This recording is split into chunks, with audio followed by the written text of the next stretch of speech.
Quel contrôle devez-vous effectuer sur une culasse?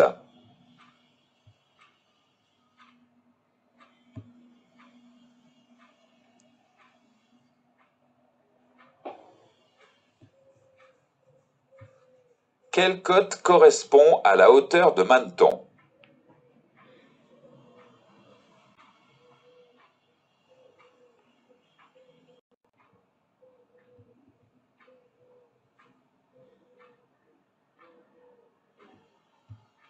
Quels pistons peuvent être remontés?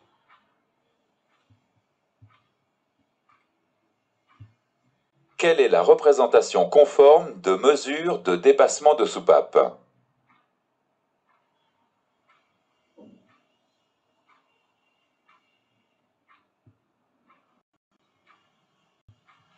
Le moteur essence ou diesel à combustion interne transforme l'énergie calorifique en énergie mécanique durant un cycle de 4 temps. Quel que soit le type de moteur, le vilebrequin doit effectuer 2 tours, soit 720 degrés, pour réaliser un cycle complet. Un temps vaut 180 degrés de tour de vilebrequin. Pour fonctionner, le moteur a besoin d'un mélange d'étonnant composé d'essence ou de gazole et d'oxygène présent dans l'air. Le fonctionnement du moteur s'effectue selon le cycle suivant: l'admission du mélange air-essence, la compression, l'allumage du mélange, la combustion détente et l'échappement.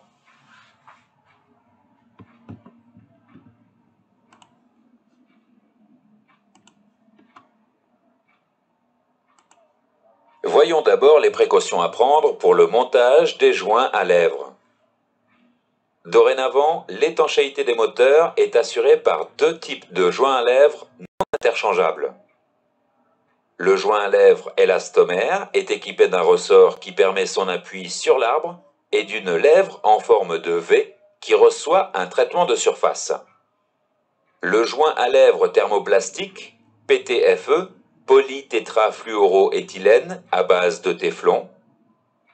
La portée du joint à lèvres thermoplastique PTFE sur l'arbre n'a pas besoin de traitement de surface, contrairement au joint élastomère.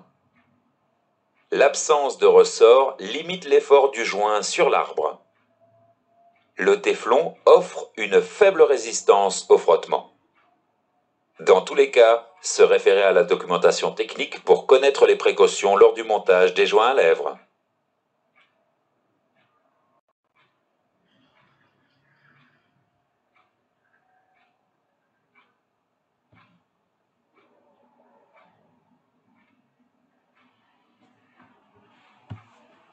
Voyons maintenant le remontage du moteur. Intéressons-nous d'abord au bas moteur. Le remontage du bas moteur consiste notamment à assembler le vilebrequin, les bielles et pistons, et les arbres d'équilibrage si le moteur en est équipé, la pompe à huile, et enfin le carter inférieur au carter cylindre.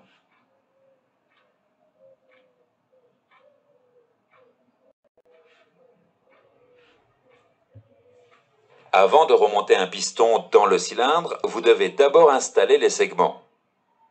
Les segments s'installent dans l'ordre suivant. Premièrement, le segment racleur d'huile, ensuite le segment d'étanchéité, et enfin le segment pare-feu. Ces 3 segments doivent être installés au moyen d'un outillage spécialisé. Les segments doivent être positionnés à 120 degrés d'ouverture les uns par rapport aux autres afin de garantir l'étanchéité lors des phases de compression et de détente du piston.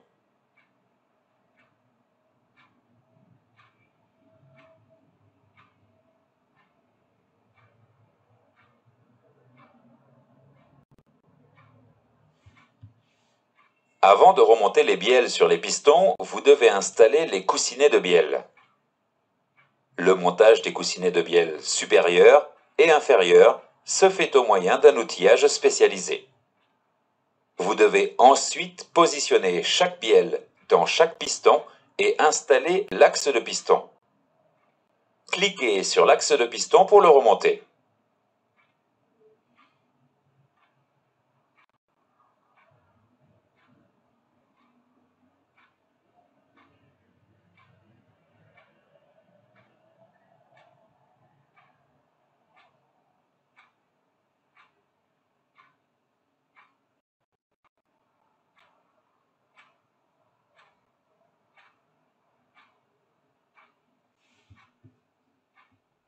L'axe de piston est monté libre. Dans ce cas, arrêtez en translation par 2 anneaux élastiques ou serrez dans la bielle. Vous devez vous reporter à la documentation technique pour connaître les procédures de montage. Lors de la repose des pistons dans les cylindres, vous devez compresser les segments au moyen d'un outillage spécialisé. Le cylindre doit être lubrifié avec de l'huile moteur neuve. Vous pouvez utiliser un maillet pour faciliter la mise en place des pistons. Afin d'éviter d'endommager les surfaces des cylindres ou des manetons du vilebrequin, vous devez protéger l'extrémité de la bielle avec un matériau souple. Vous devez ensuite procéder au remontage des chapeaux de bielle sur le vilebrequin.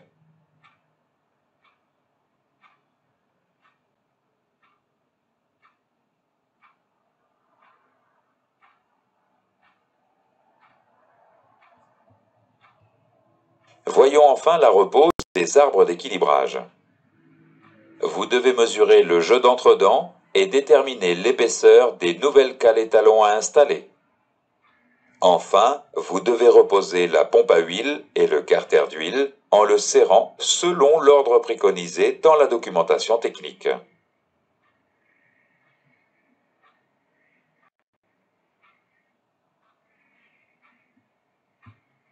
Faisons maintenant un exercice avant de continuer. Dans quel ordre doivent être montés les segments sur le piston?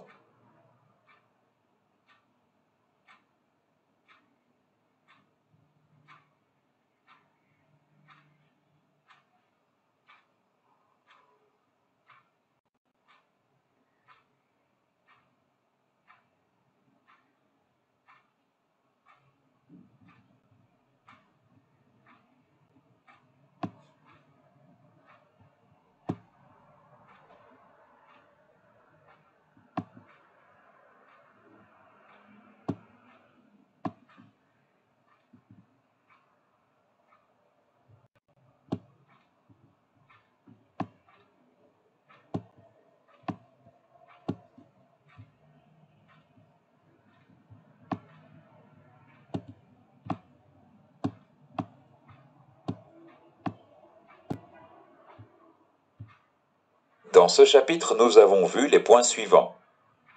Le remontage du bas moteur consiste notamment à assembler le vilebrequin, les bielles et pistons et le carter inférieur au carter cylindre.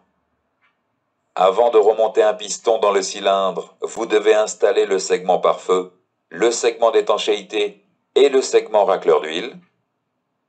Le montage des coussinets de bielle se fait au moyen d'un outillage spécialisé. Vous devez positionner chaque bielle dans chaque piston et installer l'axe de piston.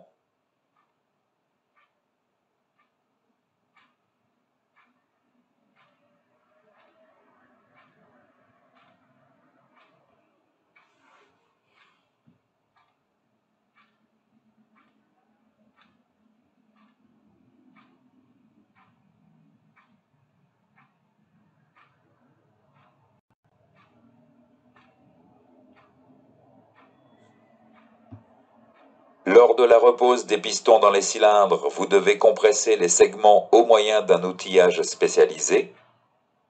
Pour reposer les arbres d'équilibrage, vous devez mesurer le jeu d'entredents et déterminer l'épaisseur des nouvelles cales étalons à installer.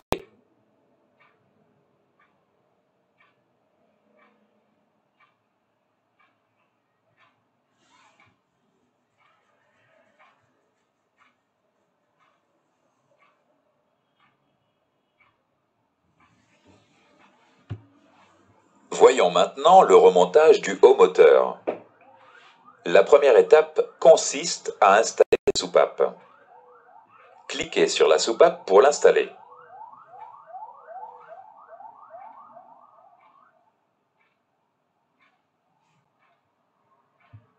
Toute soupape neuve ou usagée doit d'abord être rodée pour assurer une parfaite étanchéité sur son siège.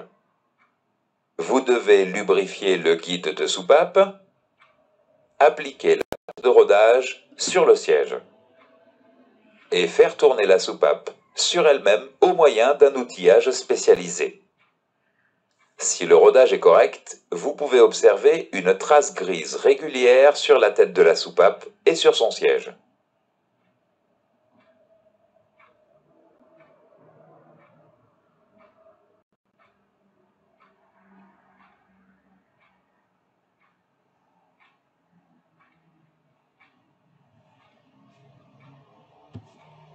Les soupapes doivent être installées aux emplacements où elles ont été rodées.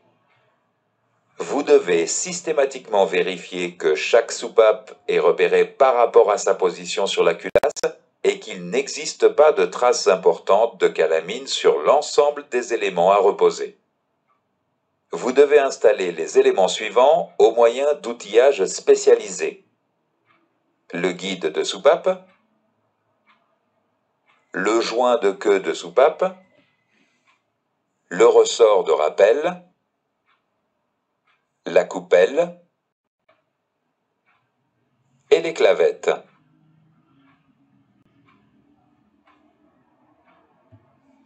Voyons maintenant le remontage du joint de culasse.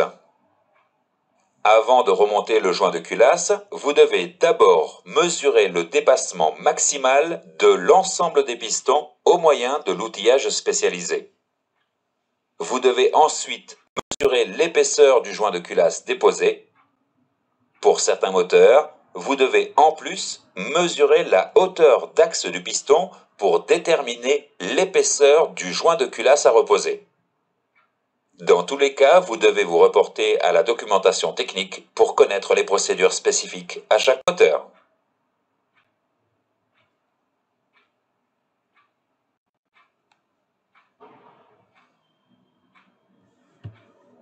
Voyons enfin le remontage de la culasse sur le bloc cylindre. Le joint de culasse est positionné avec marquage vers le haut. Les pistons sont alignés en position médiane. Dans certains cas, un outil de guidage axial est positionné sur le bloc cylindre pour favoriser l'installation. La culasse peut alors être reposée.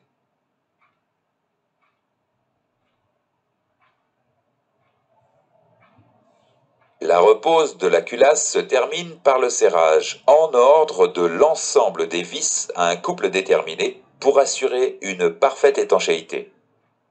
La procédure de serrage se fait généralement en commençant par les vis de culasse centrale et en se dirigeant vers les vis extérieures. Vous devez impérativement vous reporter à la documentation technique pour connaître les ordres et les valeurs de serrage.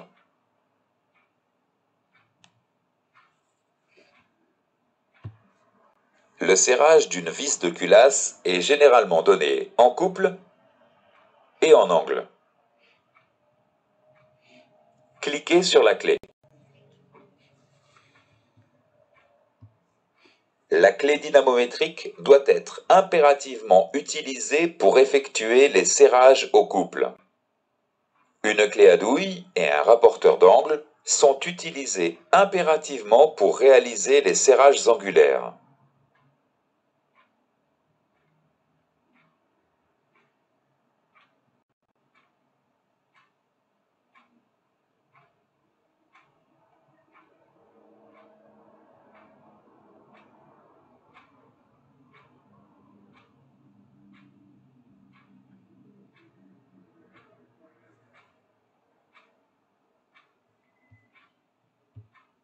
Faisons maintenant quelques exercices avant de continuer.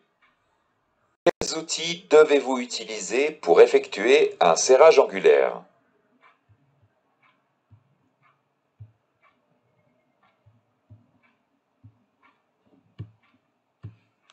Quelle doit être la position des pistons lors du remontage du haut moteur.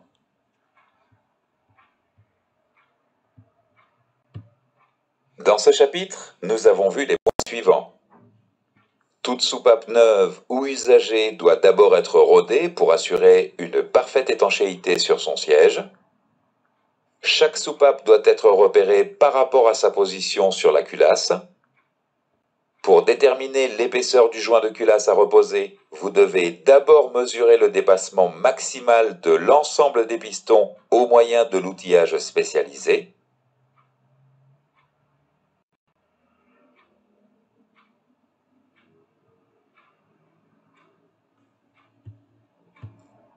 Voyons maintenant les effets du jeu aux soupapes.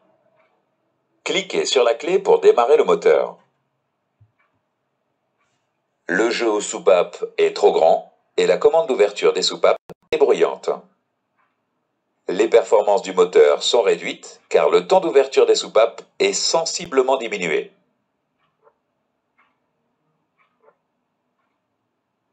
Cliquez sur la clé pour démarrer le second moteur.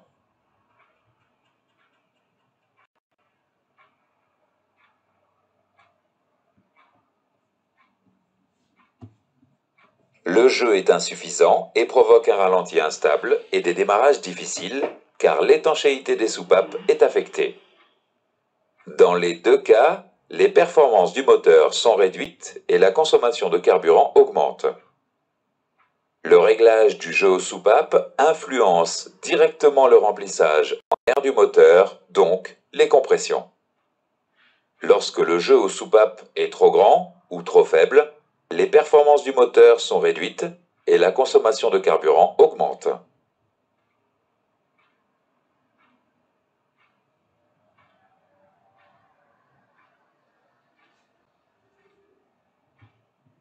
Quel que soit le type de commande de soupape, il faut respecter les conditions suivantes avant de procéder au contrôle du jeu aux soupapes. Le moteur doit être froid. L'arbre à cames doit être positionné selon les spécifications de la documentation technique. L'outillage à utiliser est indiqué dans la section « Outillage spécialisé » de la documentation technique. Le contrôle du jeu aux soupapes se fait moteur froid et arbre à cames positionné selon les spécifications de la documentation technique.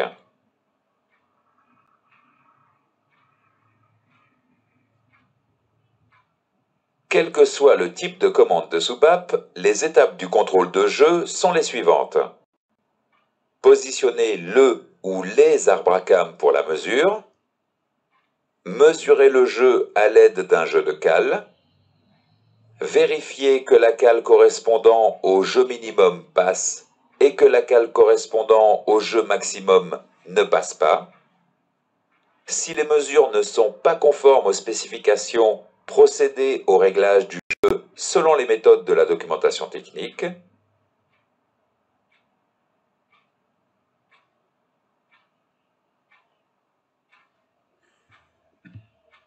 Nous allons voir les réglages des différents types de commandes.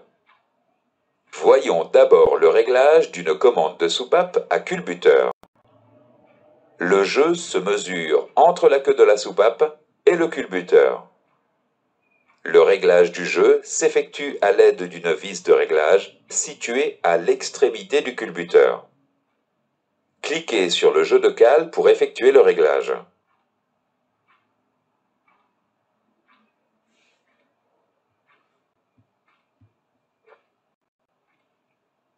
Si le jeu est trop petit et que la cale correspondant au jeu minimum ne passe pas, vous devez dévisser. Si le jeu est trop grand et que la cale correspondant au jeu maximum passe, vous devez visser.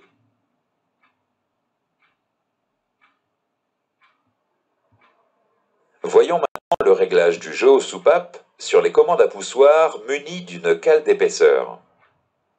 Le jeu se mesure entre la cale du poussoir et la came à l'aide d'un jeu de cale. Le réglage du jeu s'effectue en remplaçant la cale par une cale d'épaisseur différente. Il existe des outils spécifiques pour assurer ces opérations. Vous les trouverez dans la section Outillage spécialisé de la documentation technique. Cliquez sur la soupape pour régler son jeu. L'épaisseur de la cale à installer est calculée de la manière suivante. Je mesurais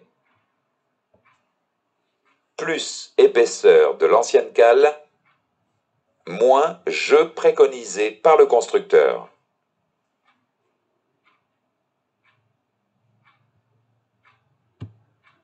Voyons la commande de soupape à poussoir monobloc.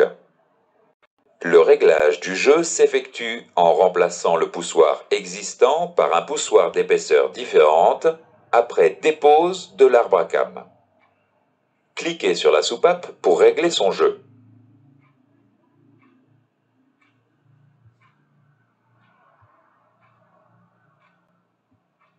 L'épaisseur du poussoir à installer est calculée de la manière suivante. Je mesurais plus épaisseur de l'ancien poussoir moins je préconisé par le constructeur. Dans tous les cas, il existe des cales et des poussoirs avec des dimensions spécifiques disponibles au magasin de pièces de rechange.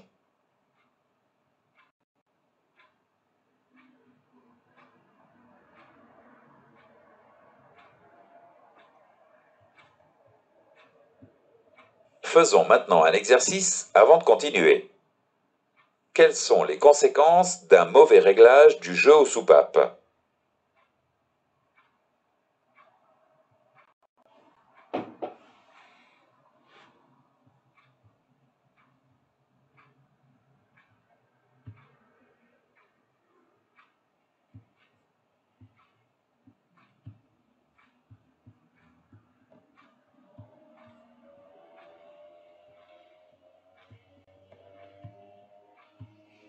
Quel outil permet de mesurer le jeu aux soupapes? Dans ce chapitre, nous avons vu les points suivants. Lorsque le jeu aux soupapes est trop grand ou trop faible, les performances du moteur sont réduites et la consommation de carburant augmente. Le contrôle du jeu aux soupapes se fait moteur froid et arbre à cames positionnés selon les spécifications de la documentation technique.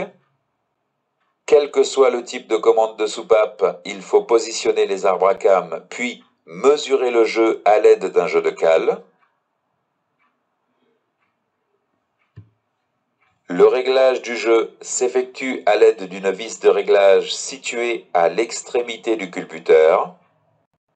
Le réglage sur les poussoirs se fait en remplaçant la cale d'épaisseur selon la formule épaisseur de la nouvelle cale égale je mesurais plus épaisseur ancienne cale moins je préconisé. Une commande de soupape à poussoir monobloc se règle en remplaçant le poussoir par un poussoir d'épaisseur différente après la dépose de l'arbre à cames.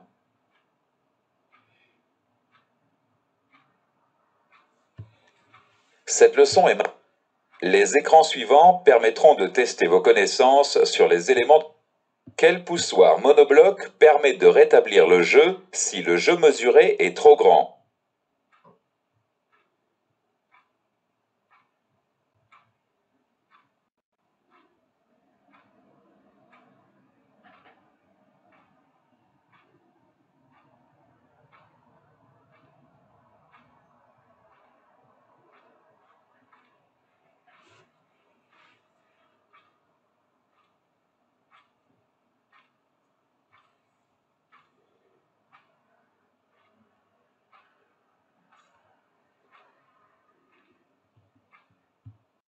Quelle soupape est prête à être remontée?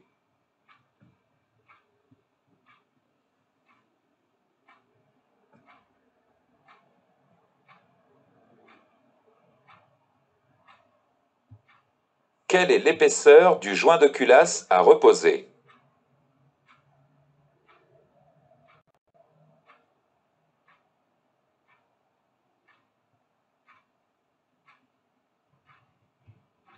Quelle position des segments est correcte lors du remontage? Quel outil devez-vous utiliser pour effectuer un serrage au couple?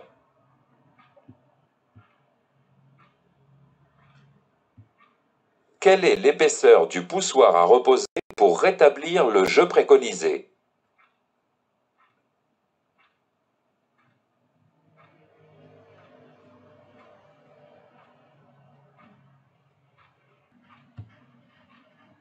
Voyons maintenant le circuit de refroidissement. Un moteur thermique dégage de la chaleur provenant de la combustion des gaz et des différents frottements des pièces en mouvement. Cette chaleur doit être évacuée afin d'assurer le bon fonctionnement du moteur, sans surchauffe ni détérioration. C'est le rôle du circuit de refroidissement.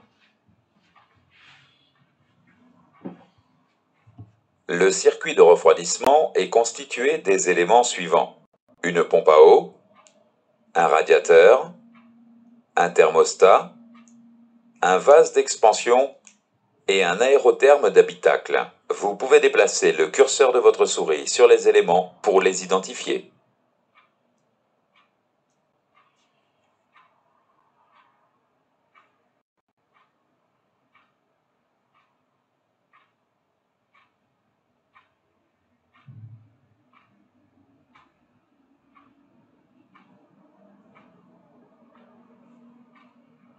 Lorsque le moteur est froid, la pompe à eau assure la circulation du liquide de refroidissement uniquement dans le bloc moteur. Lorsque le moteur chauffe, le thermostat s'ouvre et laisse circuler le liquide de refroidissement dans le radiateur pour abaisser sa température. Au toucher, les conduits supérieurs allant au radiateur sont ainsi plus chauds que les conduits inférieurs. Voyons maintenant le fonctionnement de chaque élément. La pompe à eau fait circuler le liquide de refroidissement dans le moteur. La pompe à eau est entraînée généralement par la courroie d'accessoires ou de distribution. Le thermostat est un élément thermodilatable qui régule le débit de liquide de refroidissement vers le radiateur. Cliquez sur la clé pour démarrer le moteur.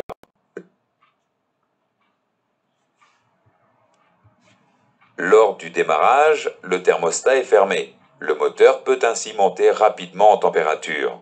Lorsque la température de fonctionnement est atteinte, le thermostat s'ouvre partiellement. Le liquide de refroidissement circule alors dans le radiateur. Lorsque la température du moteur s'élève encore, le thermostat s'ouvre complètement. Le débit et le refroidissement sont au maximum.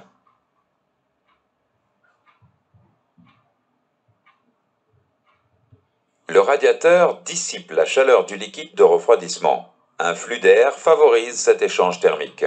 Ce flux d'air est assuré par le mouvement du véhicule ou par un ou deux motoventilateurs. Les motoventilateurs ont plusieurs vitesses de fonctionnement.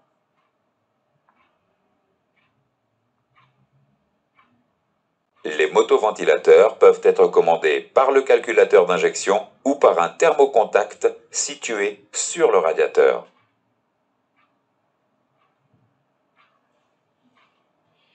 Voyons enfin le vase d'expansion et son bouchon. Cliquez sur le vase d'expansion.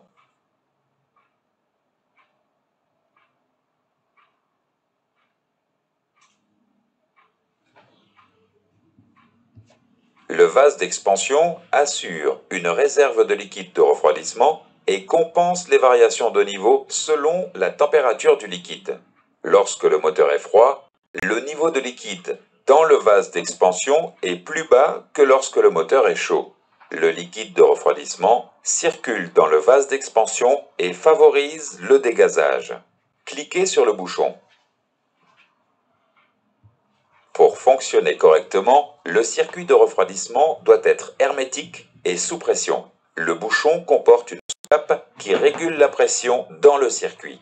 Les bouchons possèdent un code couleur correspondant au tarage de la soupape.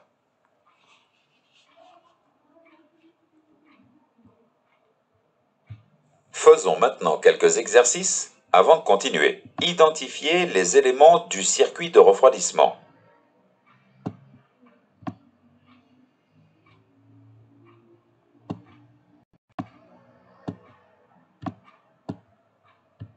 Dans ce chapitre, nous avons vu les points suivants. La chaleur dégagée par un moteur thermique doit être évacuée afin d'assurer le bon fonctionnement du moteur, sans surchauffe ni détérioration. Le circuit de refroidissement est constitué d'une pompe à eau, d'un radiateur, d'un thermostat, d'un vase d'expansion et d'un aérotherme d'habitacle. Moteur froid, le liquide de refroidissement circule uniquement dans le bloc moteur. Moteur chaud, le liquide de refroidissement circule dans le radiateur pour être refroidi.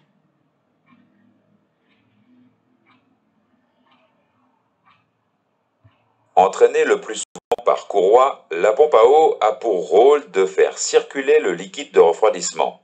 Le thermostat est un élément thermodilatable qui a pour rôle de réguler le débit de liquide de refroidissement vers le radiateur. Le radiateur dissipe la chaleur du liquide de refroidissement au contact de l'air. Le motoventilateur accélère le flux d'air. Le volume du liquide de refroidissement varie en fonction de la température du moteur. Le circuit de refroidissement doit être hermétique sous pression.